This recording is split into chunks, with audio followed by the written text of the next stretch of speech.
मैं अगर माननीय राजा भैया जी से मैं मिल रहा हूँ तो मेरा कोई राजनीतिक उद्देश्य है, मेरे भाइयों का बहुत बड़ा सहयोग है। जब मैंने पहला चुनाव लड़ा, राजनीति शुरू की, तो मेरे दोनों भाइयों का बहुत बड़ा सहयोग उस समय था। जो जिस धर्म का होता है वो अपना अपनाता है, लेकिन राजनीतिक कैरियर अलग है, धर्म अलग है। अगर स्वार्थी मित्र मिलेगा तो जीवन में आप कभी राजनीति में सक्सेस नहीं होंगे, न राजनीति चल सकती है साथ।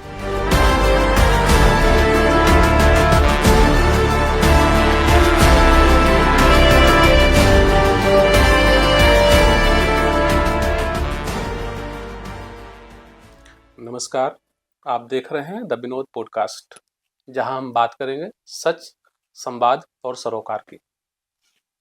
आज हमारे इस कार्यक्रम में जो शख्स मौजूद हैं, उनके लिए राजनीति सिर्फ नाम की नहीं है, सेवा के लिए है।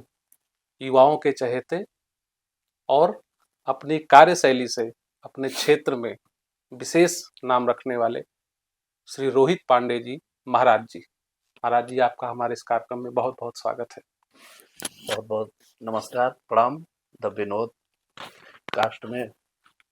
आज मैं जितने भी यहाँ श्रोता हैं, जितने भी यहाँ हमारे बीच में हमारे भाई मौजूद हैं, मैं सबका स्वागत करता हूँ, अभिनंदन करता हूँ, वंदन करता हूँ। और विनोद भैया, क्योंकि आप मुझसे बड़े हैं तो इसलिए मैं आपको प्रणाम करता हूँ। धन्यवाद। कार्यक्रम को हम लोग आगे बढ़ाएं महाराज जी। सबसे पहले मैं आपके प्रारंभिक जीवन में, बचपन के उस समय में जाना चाहता हूं।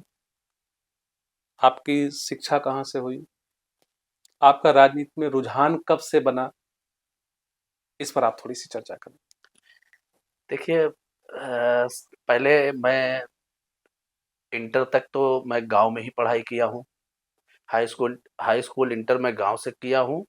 और इंटर के बाद जब मैंने बीए का फॉर्म भरा तो इलाहाबाद यूनिवर्सिटी से मैंने बीए की पढ़ाई शुरू किया। इलाहाबाद यूनिवर्सिटी में जब मैंने अपना एडमिशन कराया, और 2012 की बात थी। राजनीति में पहले आने का कोई मेरा रुचि नहीं थी। राजनीति मैंने दूर दूर से कहीं अपने जीवन में, अपने दिमाग में कभी कहीं नहीं लाया था कि मैं राजनीति में आऊँगा और मैं वहाँ से यहाँ तक का सफ़र मैं तय करूँगा। मेरे पिताजी थे, वो निरंतर लगातार ग्राम प्रधान रहते थे, प्रधान संघ अध्यक्ष होलागढ़ रहे। 2012 में उनकी डेथ हुई, वो एक्सपायर हुए। 2012 में जब वो ख़त्म हुए तो हम लोग 3 भाई हैं, तो हम लोगों को लगा कि जो राजनैतिक जीवन सफ़र है, जो पिताजी निरंतर चलाते आए हुए हैं, उसको सँभालने के लिए, उस गद्दी पे बैठने के लिए किसी को आगे आना चाहिए। तो जब तक पिताजी मेरे थे, हम लोगों की हिम्मत नहीं होती थी राजनीति का नाम ले लूँ अपने ज़ुबान पे। तो इतना डर था, इतना भय था उनका। और वो, उनको पूरा जनपद जानता था कि वो जनता के लिए, पब्लिक के लिए क्या करते थे। तो उनके ही मार्गदर्शक से बचपन से देखते आए कि सुबह होती थी, हमारे दरवाजे पे भीड़ लग जाती थी। पिताजी जो आती थी पब्लिक, जनता, उनको कैसे समझाते थे, उनका कैसे समाधान करते थे, उनके कार्य को लेके कैसे निस्तारण करते थे। तो वही सब चीज़ें मेरे दिमाग में चलती आई। 2012 से जब 12 में मेरे पिताजी खत्म हुए, तब मैं इलाहाबाद रह के पढ़ाई करता था। उसके बाद फिर मैं गाँव आया, जब वो खत्म हुए तो जो सारे ब्राह्मणों में होते हैं ना, जो कार्य होते हैं खत्म होने के बाद, वो हाँ, सारी चीज़ें, अंत्येष्टि के हाँ, सारे। सब कुछ हुई। तो हमारे भाई थे, तो क्योंकि बचपना था, मेरी उम्र हमको लग रहा है 17-17 साल थी तब। 17 साल की उम्र थी जब मेरे पिताजी खत्म हुए। तो ये हुआ कि वहीं से हम लोगों का सफ़र खत्म हो गया, हम लोग टूट चुके थे एकदम। क्योंकि हम लोगों के ऊपर कोई छत नहीं थी उस समय, एकदम बेसहारा हो गए थे। ये हुआ कि हम लोग बर्बाद हो गए, तबाह हो गए। अब क्या करेंगे अपने जीवन में, क्या खाएँगे, क्या पहनेंगे? जिस तरीके से उनका नाम था, सब कुछ था, कि अब हम लोग तो अब कहीं के नहीं रहेंगे। फिर 2012 से धीरे-धीरे हम राजनीति में आना शुरू किए। 2013 में जब 12 मैंने इंटर कंप्लीट किया, तो 13 में इलाहाबाद यूनिवर्सिटी से मैंने एडमिशन कर लिया। फिर मेरे जो मित्र थे, मेरे साथी थे, आज कहीं न कहीं उनका बहुत बड़ा योगदान है यहाँ तक पहुँचाने में। वो सब कहे नहीं चुनाव लड़ना है, तो हमने कहा मैं चुनाव नहीं लड़ूँगा। और आज तक मेरे घर में कोई चुनाव हारा नहीं है, मैं हार जाऊँगा तो बड़ी बेइज्जती मेरी होगी। तो ये सब मेरे माइंड में चलता है, मेरे पिताजी का नाम खराब हो जाएगा। सारी चीज़ें, बहुत सारी चीज़ें दिमाग में आती थी। तो वो लोग साहस दिए, हिम्मत दिए मुझे कि नहीं, चुनाव लड़ना है। तो जितना अगर मेरा 20% हाथ रहता तो उनका 80 रहता था, मेरे साथियों का। मतलब इलाहाबाद विश्वविद्यालय वैसे भी राजनीति के दृष्टिकोण से प्रथम पाठशाला रही है। जो भी लोग यहाँ आए हैं और उनका अगर राजनीति में रुझान रहा है या परिस्थितिवश रहा है, तो वहाँ से वो नेतृत्व की क्षमता लेकर के निकले हैं। मुझे लगता है कि इलाहाबाद यूनिवर्सिटी और आपके जो सहपाठी थे, उन लोगों ने भी आपको राजनीति में आने के लिए प्रेरित किया। बिल्कुल प्रेरित किया। आज जहाँ भी हूँ उनकी बहुत बड़ी भूमिका है, उनका बहुत बड़ा हाथ है। और ये मेरा शुरुआती कैरियर था। हम इलाहाबाद यूनिवर्सिटी में एडमिशन लेते हैं, फिर चुनाव की तैयारी करते हैं, और पहली बार ही मैं एडमिशन लिया, उसी साल मैंने चुनाव की तैयारी किया, चुनाव लड़ गया। चुनाव लड़ गया, बढ़ चढ़कर जो भी लोग थे साथ दिए मेरा।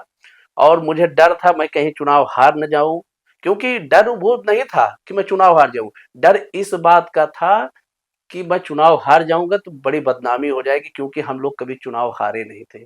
मैं हाँ, जनता की अपेक्षाएं आपसे रही हैं, आप उन बिल्कुल। अपेक्षाओं को कैसे पूरा करें, इसके लिए चुनाव हारना आपके लिए असह्य होता है। हाँ, मैं चुनाव लड़ा, छात्र संघ महामंत्री का चुनाव लड़ा पहली बार 18 साल की उम्र में। और सुनिश्चित, मतलब कि जो वहाँ के, देखिए वो पब्लिक तो नहीं, वो स्टूडेंट थे, क्योंकि स्टूडेंट यूनियन का मैं चुनाव लड़ा था, तो स्टूडेंट थे वो। तो स्टूडेंट ने मेरी बहुत ही मदद की, और हम लोग चुनाव प्रचार किए, और जीत का सेहरा उन्होंने मेरे सर पे रखा, ताज उन्होंने मेरे सर पे पहनाया। और उनका बहुत बहुत मैं आभार फिर से प्रकट करूंगा कि उन्होंने जो इस भाई को जिस लायक समझा, उन्होंने आज यहाँ तक मैं पहुंचा हूं, तो उनका बहुत बड़ा योगदान है, और इलाहाबाद यूनिवर्सिटी परिवार का बहुत बड़ा सहयोग है यहाँ तक पहुंचाने में। रोहित जी, एक प्रश्न मेरे मन में आया कि जैसे आपने जो पहली बार चुनाव लड़ा वो छात्र संघ का रहा है, वर्तमान समय में आप जनता के बीच में हैं, जनता की सेवा के लिए आपने कौन सा पहला चुनाव लड़ा? क्या वो क्षण था जब आपको ये लगा कि अब मुझे जनता की सेवा के लिए ही चुनाव में मैदान में आना है? तो आपका पहला चुनाव कौन सा था? जब पहला चुनाव 2013 में लड़ा, महामंत्री हुआ छात्र संघ का, उसके बाद से मैं इलाहाबाद रहना शुरू किया। फिर क्योंकि इलाहाबाद यूनिवर्सिटी हम लोग राजनीति करते थे, तो क्षेत्र और गांव समाज की इतना अनुभव नहीं था मेरे पास, ना उतनी उम्र, 18 साल उम्र थी उस समय, 18-19 के बीच में। तो 2013 से लेके हम लोग 15-16 तक इलाहाबाद यूनिवर्सिटी में राजनीति किए, चुनाव लड़ाए। उसके बाद हम लोग प्रत्याशी जो लड़ाते थे वो जीतते थे। अध्यक्ष महामंत्री जिस पद पे लड़ाते, इतना अच्छा व्यवहार था कि वोट मांगने की जरूरत नहीं था, बस नाम आ जाता था कि फला व्यक्ति के ये लोग कैंडिडेट हैं। इतने, मतलब इतना अच्छा नेचर व्यवहार हम लोगों का बन गया था कॉलेज में। मतलब सर से लेके जो भी हमारे टीचर थे, सब लोग बहुत मानते थे, बहुत सम्मान देते थे, और हम लोग भी बहुत सम्मान देते थे जैसे। तो उसके बाद धीरे धीरे 2017 के बाद से हम गांव की तरफ आना शुरू किए, गांव से जुड़ना शुरू किए, गांव की जनता से जुड़ना शुरू किए, जो लाचार थे उनसे जुड़ना शुरू किए, जो लाभार्थी थे उनसे मिलना शुरू किए कि हाँ सच में इनको जरूरत है हमारी। तो धीरे धीरे 17 के बाद हम गांव में जुड़ना शुरू किए। उसके बाद 2021 में मैंने क्षेत्र का चुनाव लड़ा।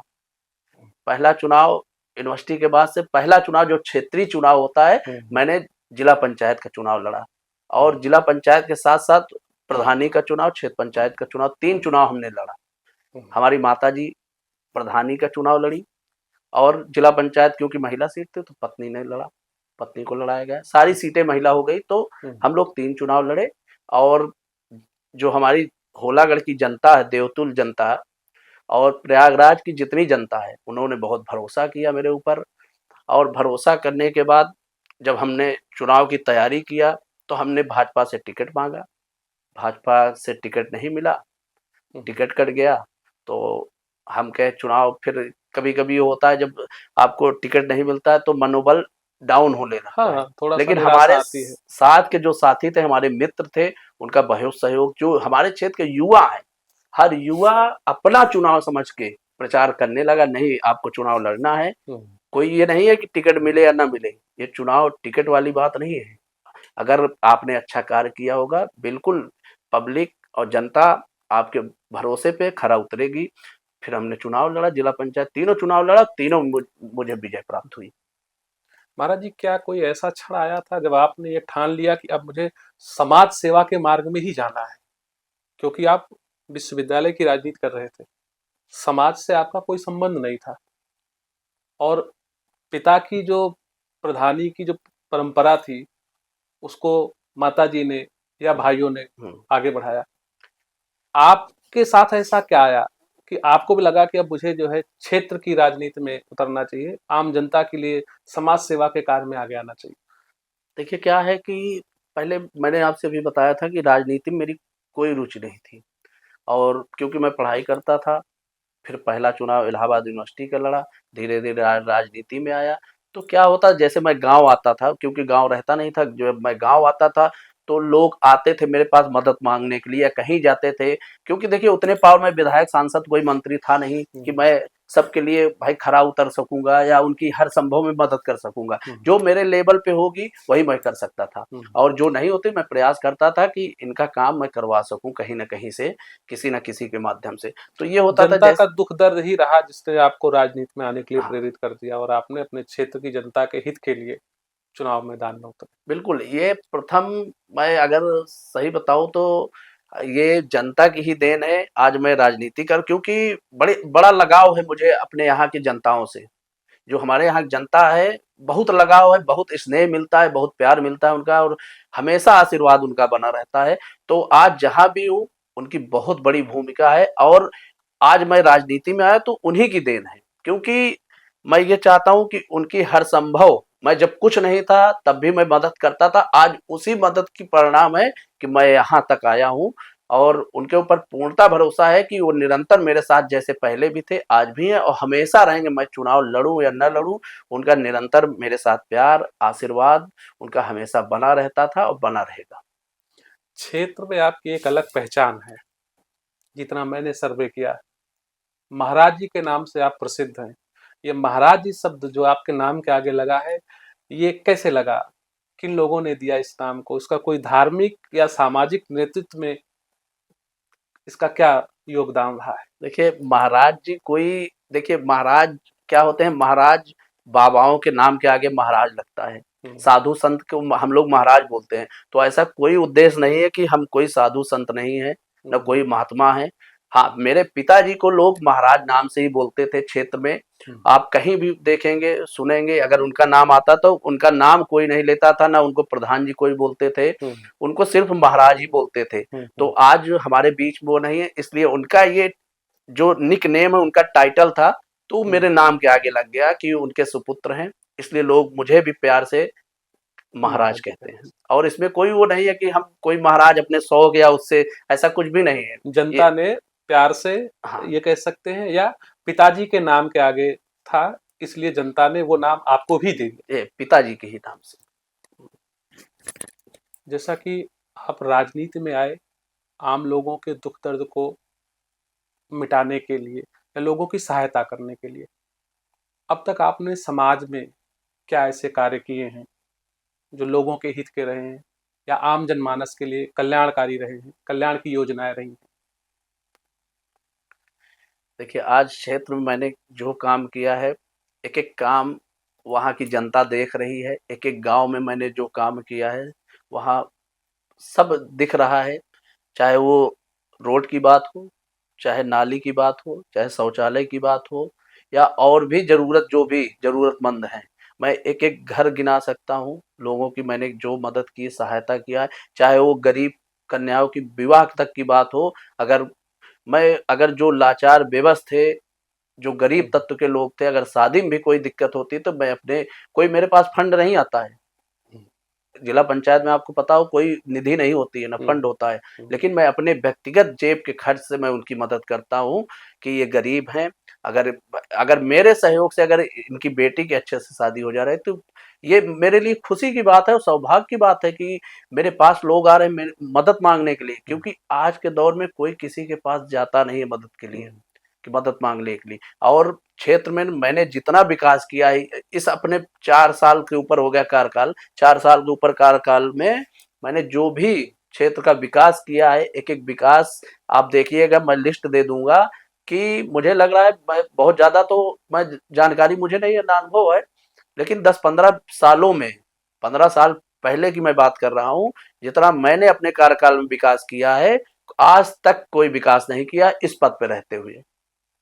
रोहित जी, जैसे कि आपने विकास के काम किए हैं, लेकिन आम जनता के सामने, जैसे आपके क्षेत्र में आम लोगों के सामने अभी और क्या समस्याएं हैं जिन पर आप आगे काम करना चाहेंगे? अभी बहुत सारी समस्याएँ हैं, ऐसा नहीं है कि सारी समस्या दूर हो चुकी हैं।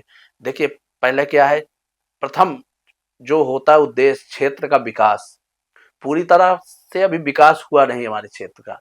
निरंतर उसके लिए हम लोग लगे रहते हैं कि क्या हम लोग रणनीति तैयार करें कि हमारे क्षेत्र का विकास हो सके। हर गाँव-गाँव का विकास हो, रोड हर गाँव में कहीं से रोड कच्ची ना मिले। नाली की व्यवस्था हम लोग बनाए रखने का काम करते हैं बराबर, कि शौचालय जैसे आवास, प्रधानमंत्री आवास हो गया, मुख्यमंत्री आवास हो गया, कि किसी का घर, जैसे हमारे माननीय मुख्यमंत्री जी की योजनाएँ हैं, माननीय प्रधानमंत्री जी की योजना है कि हर गाँव में हर गरीब का घर पक्का मिले, तो हम लोग उसके लिए भी लगे रहते हैं।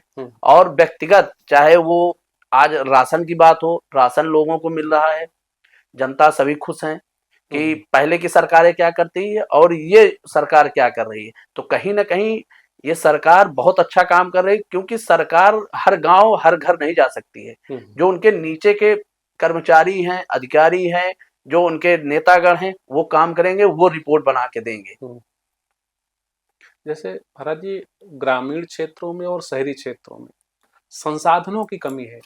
शहर की अपेक्षा गांव में संसाधन कम है। ऐसी स्थिति में आप उस असमानता को, उस खाई को पाटने के लिए आप क्या रणनीति बनाए हैं? हाँ, शहर और गाँव में बहुत ज़्यादा अंतर है, डिफरेंट है, उसको आप जानते ही हैं। सबसे पहले गाँव से लोग आप जानते ही होंगे, गाँव से जुड़े रहे हैं पहले भी, और हम लोग भी बराबर गाँव से जुड़े पहले भी थे, आज भी हैं, और मैं गाँव में रहता भी हूँ, इसलिए मुझसे अच्छा कोई नहीं जानता होगा गाँव के बारे में। तो गाँव में क्या है, देखिए क्या है कि जैसे घर में बच्चे होते हैं, तो आज हमको लग रहा है गाँव में एक अच्छी शिक्षा की व्यवस्था होनी चाहिए। सबसे पहले एक अच्छा स्कूल होना चाहिए। जब लोग शिक्षित रहेंगे तभी भारत आगे बढ़ेगा।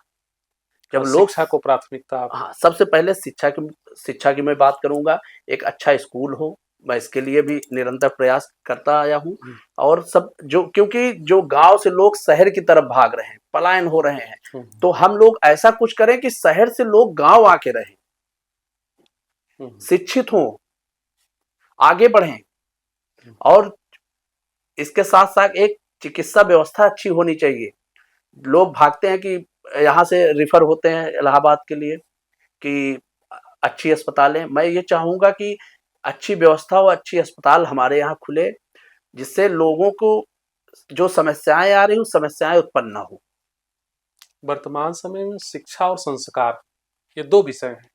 लोग शिक्षित तो हो जा रहे हैं, लेकिन संस्कारों की कमी आ रही है। आप इस अंतर को कैसे, आपकी नज़र में ज़रूरी क्या है?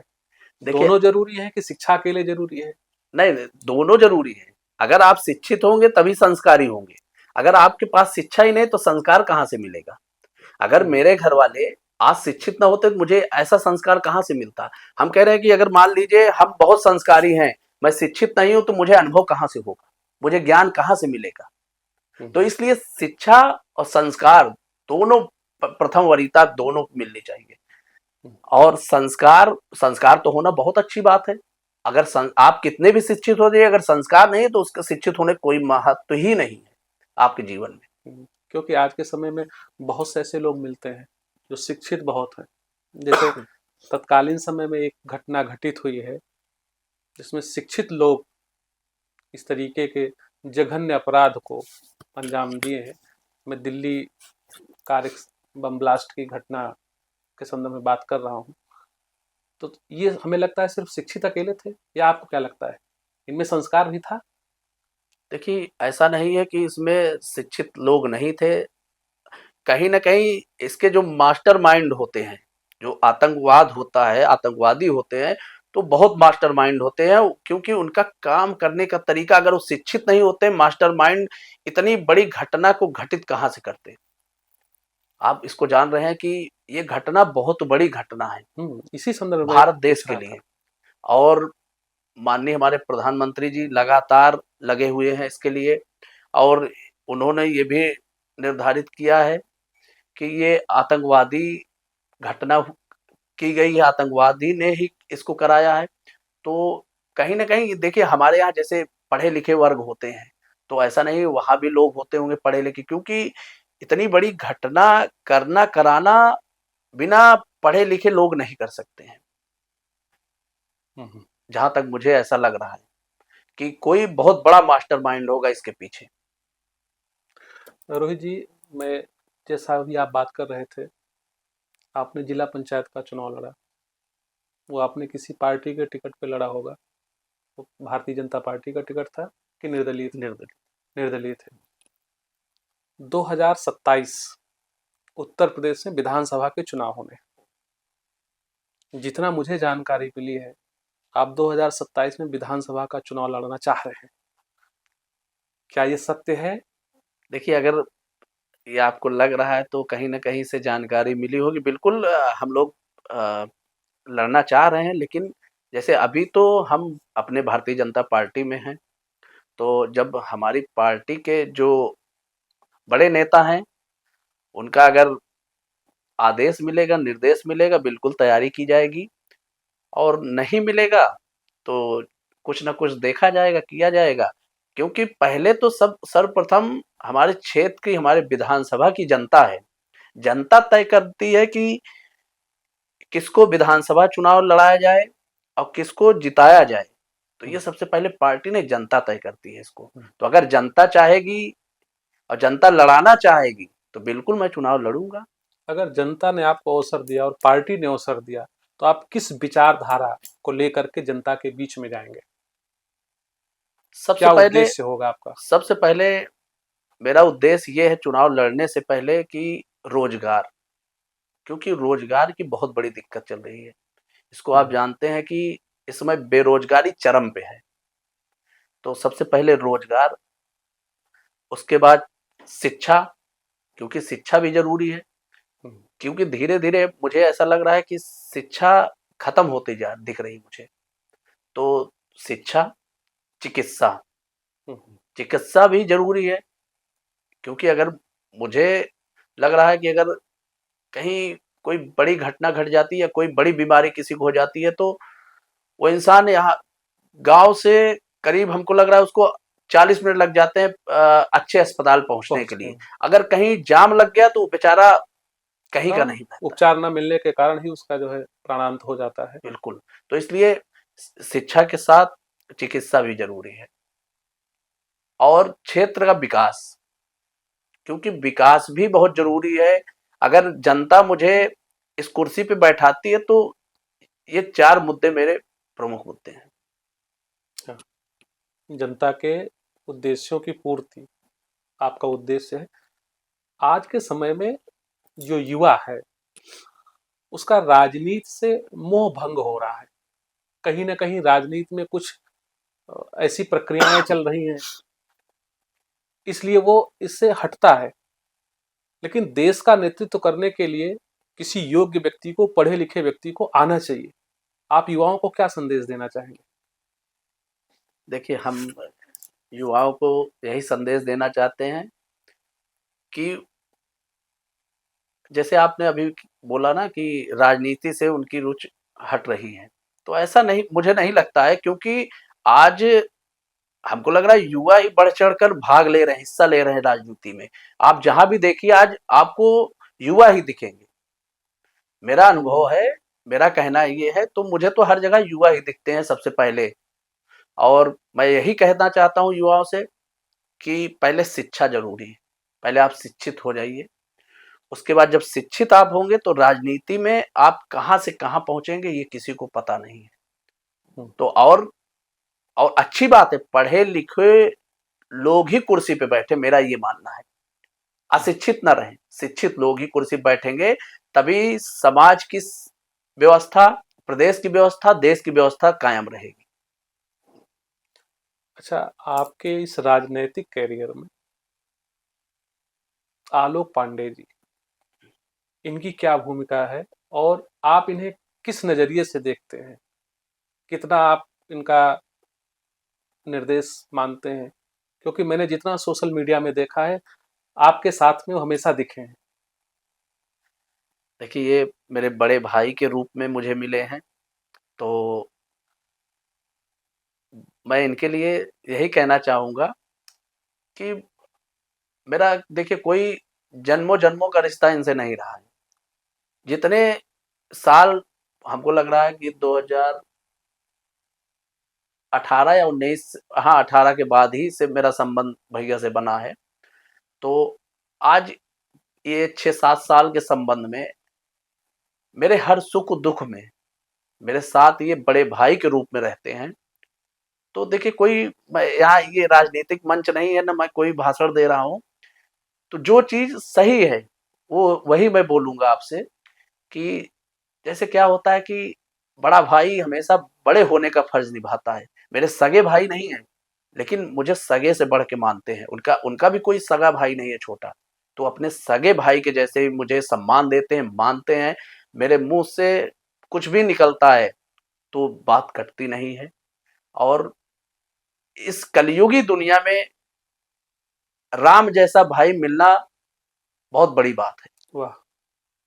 तो मैं उनको अपना आदर्श मानता हूँ और गार्जियन मानता हूँ, और बड़े भाई के रूप में मेरे है ही।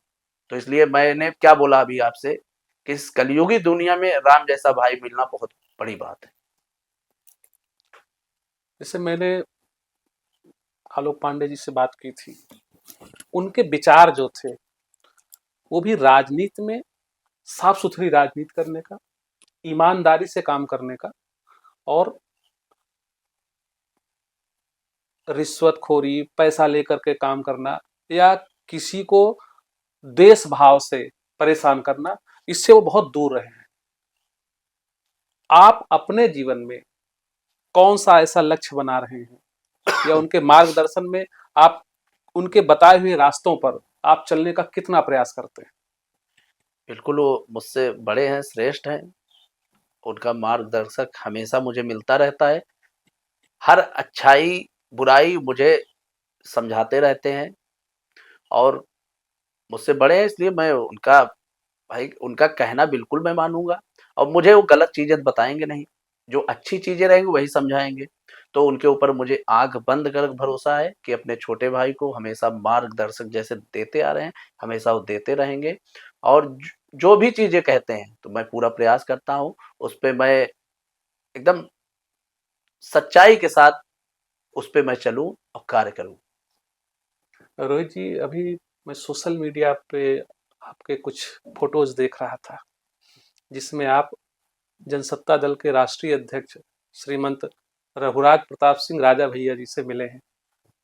क्या मायने लगाया जाए, 2027 में आप क्या जनसत्ता दल के टिकट पे चुनाव लड़ सकते हैं क्या? देखिए, मिलना राजनैतिक कोई वो नहीं है कि मैं अगर माननीय राजा भैया जी से मैं मिल रहा हूँ तो मेरा कोई राजनीतिक उद्देश्य है, कुछ नहीं। वो एक अच्छे नेता हैं। मैं जहाँ तक मानता हूँ कि प्रदेश तो ठीक है, देश में भी एक अच्छे नेता के रूप में उनकी छवि है, और लोकप्रियता है, जनप्रियता है, और एक अच्छे वक्ता हैं, सनातन धर्म के लिए भी बोलते हैं, तो बड़ा अच्छा लगता है।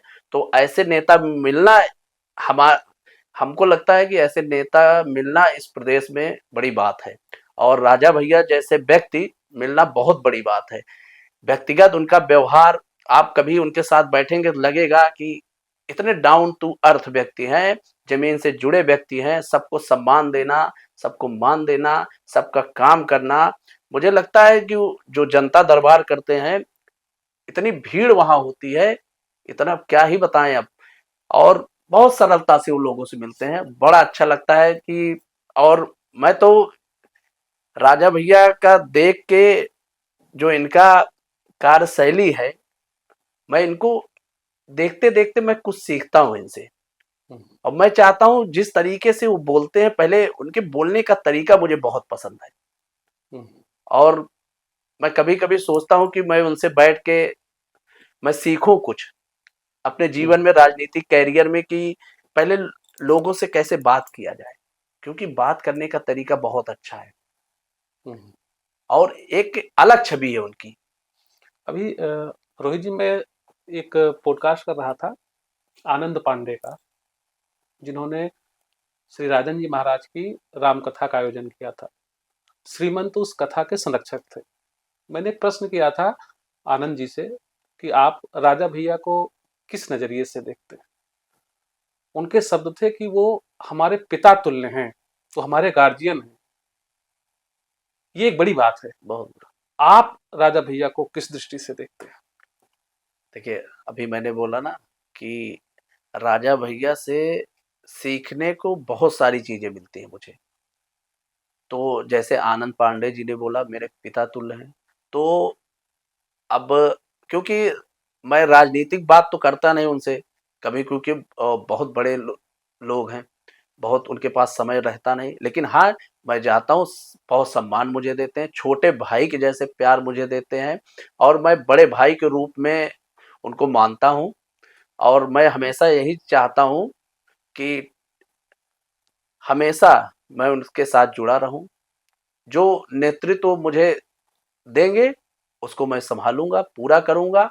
और आपने बोला वो आनंद पांडे जी ने बोले कि पिता जैसे हैं, तो ठीक है, मुझसे श्रेष्ठ हैं, बिल्कुल पिता जैसे हैं। मैं मान रहा हूँ, मेरे भी पिता समान हैं।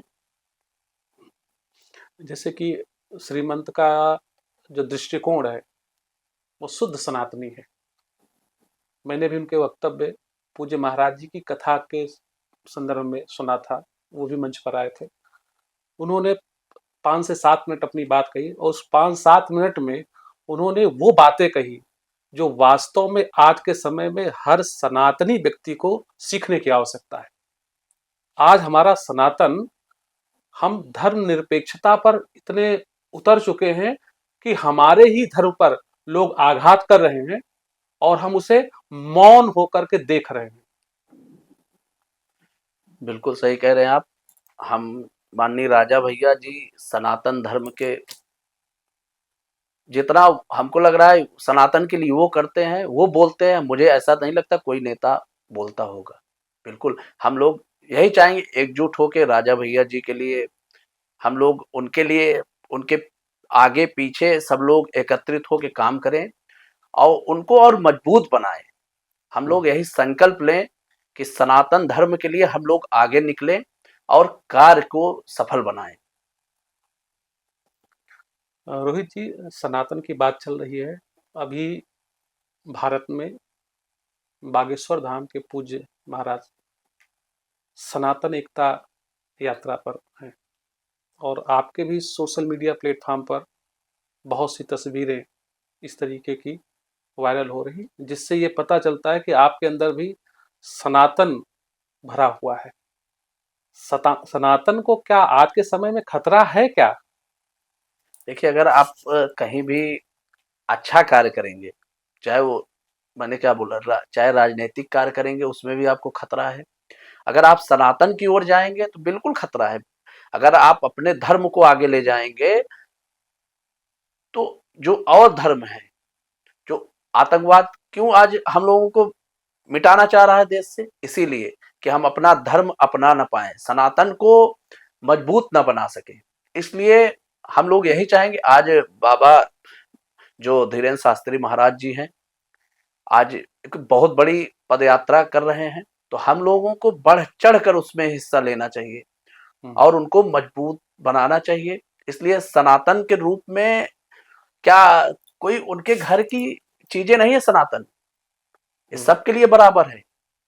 हर जितना अपने भारत देश में हर व्यक्ति को सनातन को अपनाना चाहिए और उसको मजबूत बनाना चाहिए, एक दूसरे का सहयोग करना चाहिए। अगर आज महाराज जी आगे आए हैं तो उनको मजबूत बनाने का कार्य हम लोग एकत्रित होकर करने का काम करेंगे। जैसे लोग कहते हैं कि राजनीति में धर्म को नहीं लाना चाहिए, तो क्या राजनीति बिना धर्म के कल्याणकारी हो सकती है?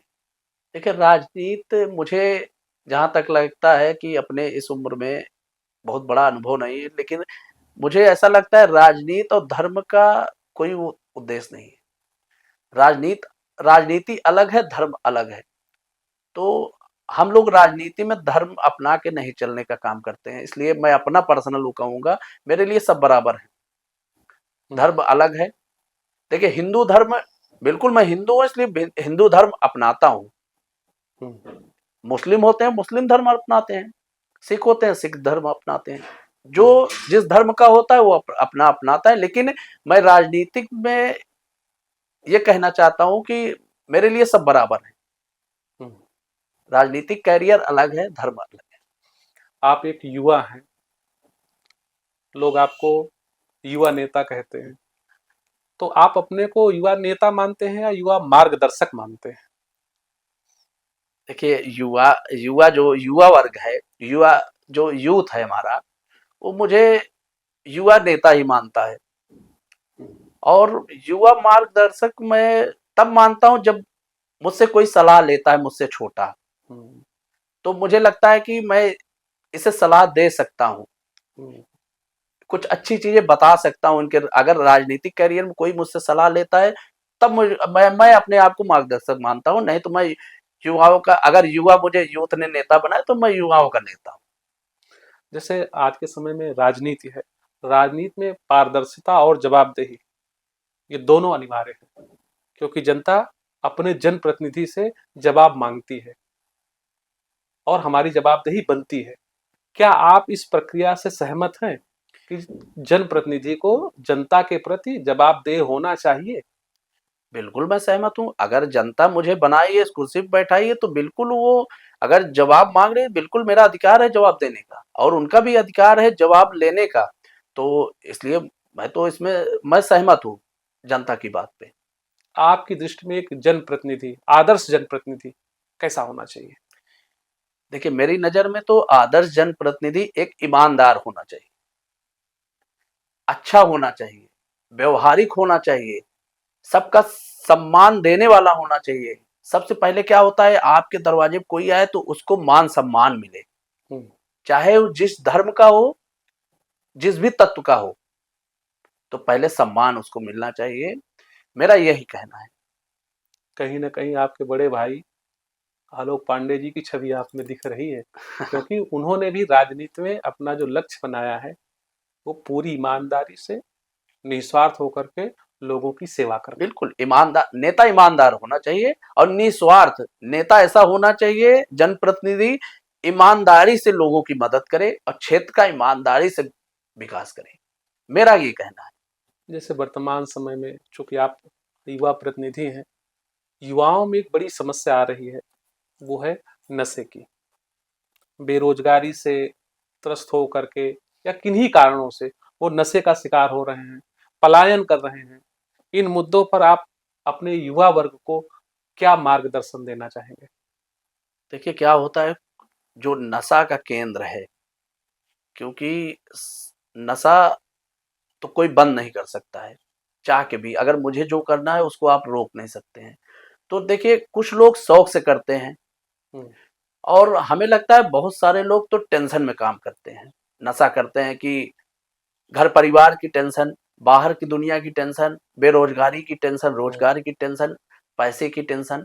तो कहीं ना कहीं अगर रोजगार मिलने लगेगा, जब आर्थिक मदद शुरू हो जाएगी, इनकम शुरू हो जाएगा, तो हमें लग रहा है कि ये सारी चीजें बहुत कम हो जाएंगी। देखने को बहुत कम ही मिलेगा कि लोग नशे में घूम रहे हैं। देखिए सबसे प्रथम मैं ये कहूंगा कि सबसे पहले कि लोग जो भी काम करते हैं, ज्यादातर तो इस दुनिया में टेंशन से ही करते हैं। लोग बेरोजगार घूम रहे हैं, उनका दिमाग, अगर उनके पास रोजगार नहीं है तो उनका दिमाग हर जगह एक जगह स्थिर नहीं रहेगा, हर जगह घूमता रहेगा। तो इसमें अच्छा बुरा उनके नजर में, उनके दिमाग में आएगा कि अच्छा क्या है बुरा क्या है, उनको कुछ समझ में नहीं आएगा, तो वो बुराई की तरफ जाना शुरू कर देंगे। जैसे रोहित जी, आप युवा वर्ग का प्रतिनिधित्व करते हैं, आपके साथ में जो युवा टीम है, चूंकि आपके साथ में जितने भी लोग जुड़े हैं वो ज्यादातर युवा हैं और युवाओं के आप मार्गदर्शक हैं, युवाओं के आप प्रेरणा स्रोत हैं। आपकी टीम में जो युवा कार्यकर्ता है उनकी क्या भूमिका होगी? मेरे टीम में जो युवा कार्यकर्ता है, सर्वप्रथम उन्हीं की भूमिका है।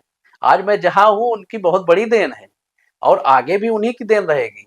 तो इसलिए मैं तो यही कहूँगा कि जितने भी मेरे युवा साथी हैं, उनका बहुत बड़ा योगदान है और हमेशा रहेगा।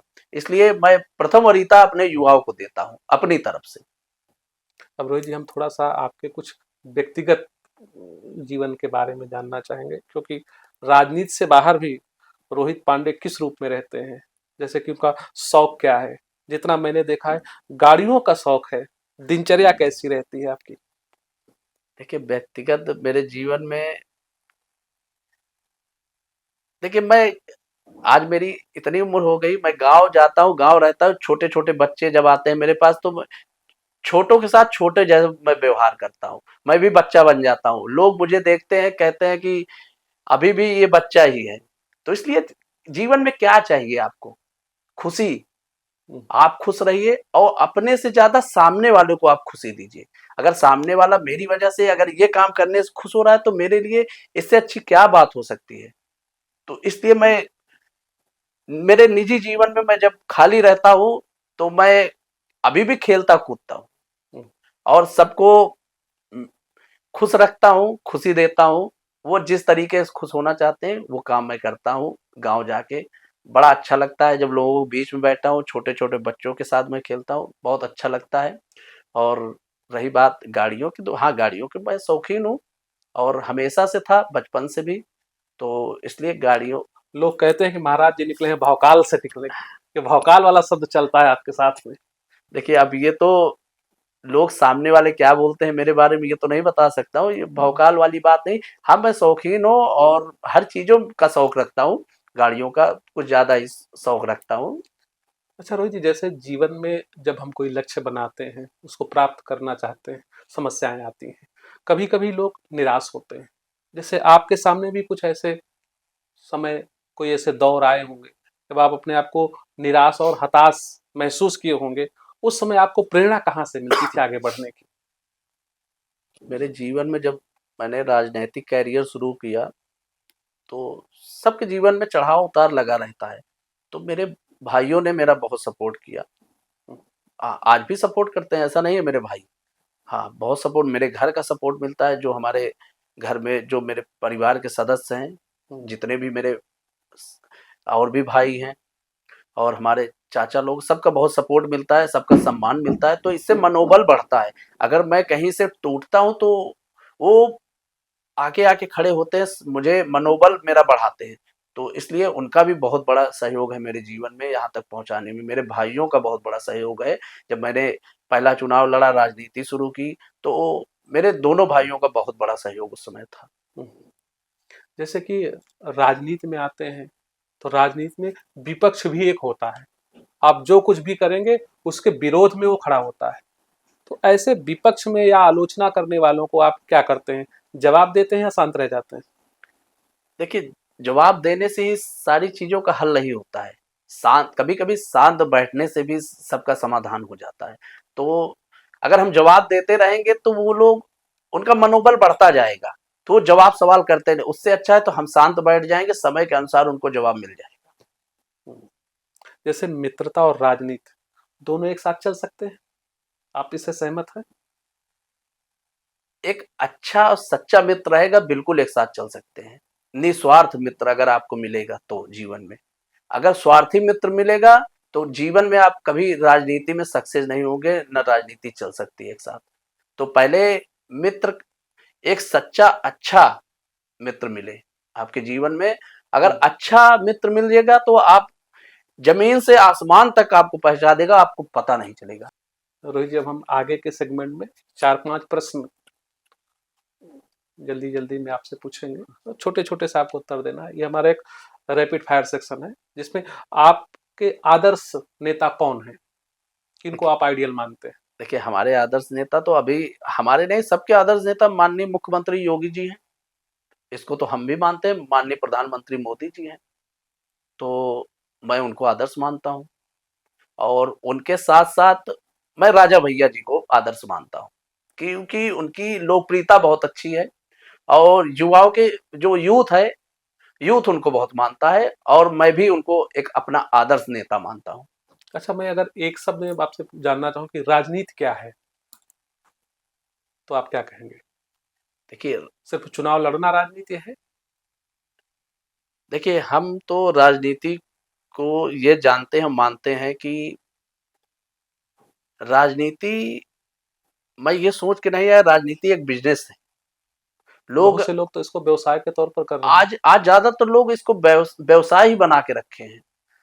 तो हम ये चाहते हैं कि वाकई में अगर राजनीति करना है तो जमीन पे आके राजनीति हम लोग करें और हर सुख, हर गरीब, बेसहारा, जिसको जरूरत है, जरूरतमंदों को आगे आके उनकी हम लोग मदद करें। और मेरा राजनीतिक उद्देश्य यही है, कोई अगर भूखा है तो उसका पेट भरने का हम लोग काम करें, कोई बेसहारा है तो उसका सहारा हम लोग बने, कोई अगर बुढ़ापे में नहीं चल रहा है तो हम लोग उसकी लाठी बनने का काम करें। आपके जीवन का लक्ष्य क्या है? मेरे जीवन का कोई ये लक्ष्य नहीं, मैं राजनीति ही करूंगा। कोई मैं फिक्स करके नहीं आया हूँ कि ये मेरी ही सीट है और मेरे पूर्वज यहाँ रहे हैं तो इसलिए ये हमने लिखवाया है, तो ऐसा कुछ नहीं। हाँ, मेरा ये लक्ष्य है कि मैं हमेशा जनता की सेवा करूं। जैसे आज मैं हूं, मैं किसी पद पे रहूं या ना रहूं, मेरे लिए पहले जनता है और हमेशा मैं जनता की सेवा करूंगा। जो मेरे लिए हो सकेगा उससे मैं ज्यादा करने का प्रयास भी करूंगा और हर संभव मैं उनकी मदद करने के लिए हमेशा आगे तैयार रहूंगा। एक संदेश जो आप अपने विरोधियों को देना चाहें। देखिए विरोधी, पहली बात तो मैं किसी को अपना विरोधी नहीं मानता हूँ। लोग भले ही मुझे मानते होंगे अपना विरोधी, मैं, मेरे लिए सब एक बराबर है। मैं किसी को विरोधी नहीं मानता हूँ। अगर कभी कभी क्या होता है राजनीति में, देखिए अपना भारत देश स्वतंत्र देश है तो इसलिए सब स्वतंत्र हैं। कोई किसी के खिलाफ भी चुनाव लड़ सकता है, मेरे खिलाफ लड़ सकता है, हम किसी के खिलाफ लड़ सकते हैं। इसलिए राजनीतिक, कुछ ही दिन तक राजनीतिक अगर विरोध आप पूछ रहे हैं तो राजनीतिक विरोध केवल चुनाव तक होता है, उसके बाद सब एक दूसरे के साथ उठना बैठना होता है। इसलिए मेरा न कोई दुश्मन है न कोई विरोधी है। आने वाले चुनाव में आपकी क्या रणनीति होगी? आने वाले चुनाव में पार्टी का जो निर्देश होगा उसका मैं पालन करूंगा। अगर पार्टी जो मुझे दायित्व सौंपेगी उसका मैं सच्चे दिल से, सच्चे मन से उसका निर्वहन करूंगा। अगर पार्टी कहती है आपको ये कार्य मैं दे रहा हूँ, इसको आपको कैसे भी करके इसको पूरा करना है, तो उस कार्य के लिए हम निरंतर प्रयास करेंगे उसको पूरा करने के लिए। आप जनता से किस तरह का संवाद करना चाहेंगे? जनता को आप क्या संदेश देना चाहेंगे? जनता को मैं यही संदेश देना चाहता हूँ, जनता ने जो भरोसा मेरे ऊपर किया है उस भरोसे को मैं कभी टूटने नहीं दूंगा, कभी मैं उनको निराश नहीं करूंगा। ये आज आपके माध्यम से मैं कहना चाहूंगा कि जो जनता ने मेरे ऊपर भरोसा जताया उस भरोसे भरोसे को मैं हमेशा कायम रखूंगा और उनके हर सुख दुख में जैसे बस साथ रहता आया हूँ हमेशा रहता रहूंगा। कभी मैं उनको कष्ट और दुख में नहीं देखना चाहूंगा, बस यही कहना चाहता हूँ। अपने समर्थकों को, युवाओं को आप क्या प्रेरणा देना चाहेंगे? मैं अपने युवाओं को यही प्रेरणा देना चाहता हूँ कि जिस क्षेत्र में वो जाना चाहते हो, सच्चे मन से, खूब मन लगा के उस क्षेत्र में जाएं। शिक्षा क्षेत्र में जाना चाह रहे हैं उसमें जाएं। अगर कोई अच्छा व्यापार करना चाह रहे हैं, बिजनेस करना चाह रहे हैं, उसमें जाना चाह रहे हैं तो उसमें भी वो जा सकते हैं, हमारी शुभकामनाएं हैं। अगर राजनीतिक क्षेत्र में आना चाहते हैं तो बड़ी खुशी की बात है, उसके लिए तो उनका ये भाई है, उनको मार्गदर्शक देगा अगर मुझसे सलाह लेते हैं तो। दो कार्य आप ऐसे बताइए, यदि जनता आपको चुनती है तो आप पहली प्राथमिकता में वो दो कार्य रखेंगे अपने क्षेत्र के लिए, वो कौन से दो कार्य हो सकते हैं जिसको आप पहली प्राथमिकता पे रखेंगे? बेरोजगारी, पहले तो मैं बेरोजगारी की बात करूंगा, बेरोजगारी हटवाने का मैं प्रयास करूंगा। उसके बाद शिक्षा, क्योंकि शिक्षा भी बहुत जरूरी है। अगर आप शिक्षित होंगे, अगर हम शिक्षित नहीं है तो बेरोजगारी हम दूर नहीं कर सकते हैं, क्योंकि इसके लिए शिक्षा भी बहुत जरूरी है। तो इसलिए शिक्षा और बेरोजगारी की, पहला मुद्दा शिक्षा और बेरोजगारी। रोहित जी, अंत में हम ये जानना चाहेंगे कि आपके अनुसार या आप भारत का भविष्य कैसा देखना चाहते हैं? भारत का भविष्य, जैसे हमारे माननीय प्रधानमंत्री जी निरंतर प्रयास कर रहे हैं भारत को एक अच्छा भारत बनाने के लिए, तो हम लोग भी उनके साथ एक अच्छा ही भारत देखना चाह रहे हैं। और मैं ही नहीं, भारत देश की जितना देवतुल्य जनता है, क्योंकि हम लोग भारतवासी हैं तो मुझे गर्व होता है ना, तो हम तो ये चाहेंगे हमारा भारत कहाँ से कहाँ पहुँचे, और हम लोगों को खुशी होगी कि हमारे भारत का पूरे संसार, पूरे विश्व में नाम हो, यही मैं चाहूँगा। रोहित जी, जैसा कि अभी आप पीछे चर्चा कर रहे थे सनातन धर्म को लेकर के, बागेश्वर महाराज जी सनातन एकता यात्रा निकाल रहे हैं, क्या आप भी इस यात्रा में शामिल होना चाह रहे हैं, शामिल होंगे?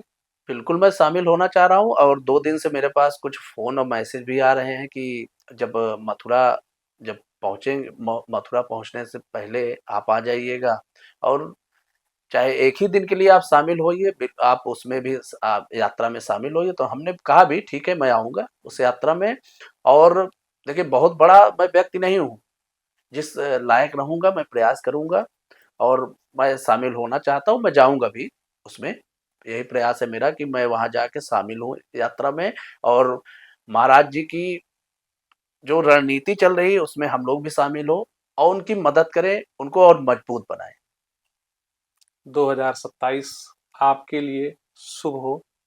जनता आपको चुन करके विधानसभा में भेजे, और आप अपना जो उद्देश्य बनाए हैं जनता की निस्वार्थ सेवा का, उसे आप पूरा कर पाए। हम और अपनी पूरी टीम के साथ आपको इसके लिए धन्यवाद देना चाहते हैं।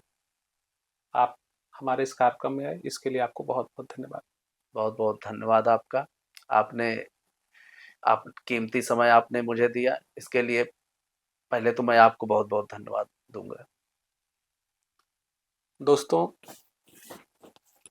ये थे युवा चर्चित चेहरे रोहित पांडे महाराज जी, जिनकी कार्यशैली आज वर्तमान समय में युवाओं के लिए प्रेरणा का स्रोत बनी हुई है। अपने क्षेत्र में निस्वार्थ और सहयोगात्मक प्रवृत्ति रखते हुए आम जनता की सेवा कर रहे हैं। इनको हमारी तरफ से, हमारी टीम की तरफ से शुभकामनाएं। हम अगले किसी नए मेहमान के साथ आपसे जुड़े। आप हमारे इस चर्चा को सुन पाएं, इसके लिए आप हमारे चैनल को लाइक करें, शेयर करें और सब्सक्राइब करें। मिलते हैं फिर किसी नए मेहमान के साथ। तब तक के लिए जय हिंद, नमस्कार।